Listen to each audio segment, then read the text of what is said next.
ဆက်စမောထုတ်လို့တဲ့ facial cleanser နဲ့မျက်နှာတစ်မယ်တစ်တော့မတစ်ခင်ပေါ့နော်လက်ထဲကိုမျက်နှာတစ်စစ်ထည့်ပြီးပို့မယ်ဒီချင်းမျက်နှာတိမ်မယ်မျက်နှာကိုအနက်အဆက်ပို့ပေးဖို့လိုအပ်တာပေါ့နော်ဘယ်လိုဆိုတော့အဲ့ပြီးတော့လိုးလာတဲ့အတွက်ကြောင့်မို့မျက်နှာကိုနက်ဆက်ပို့ဖို့လိုအပ်တယ်အမကနေမျက်နှာမှာရှိတဲ့ချွေးပေါက်တွေပြောင်း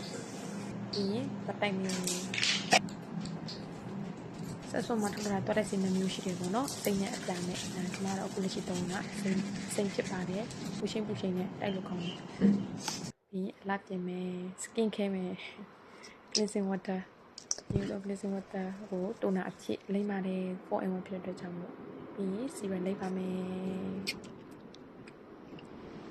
ဒီနောက်ရန်ကိုအေးမြစိတ်ဖြစ်ပါတယ်ဒီ serum ဆိုလို့ရှိရင်စီရလိမ့်မယ်စီရလိမ့်လို့ရှိရင် gel လိမ့်မယ် gel ကတော့မျက်နှာမှာရှိတဲ့ဒီအမဲဆဲပေါ့နော်ဝက်ချန်ထွက်ပြန်တော့အမဲဆဲတွေပြောက်ဖို့အတွက် gel ကိုလိမ့်တာဖြစ်ပါတယ်အောက်ခံဖြစ်ပြီး moisturizer လိမ့်ပါမယ် moisturizer ဆိုရှင်ဒါကျတော့sun cream မလိမ့်ခင်ပေါ့နော်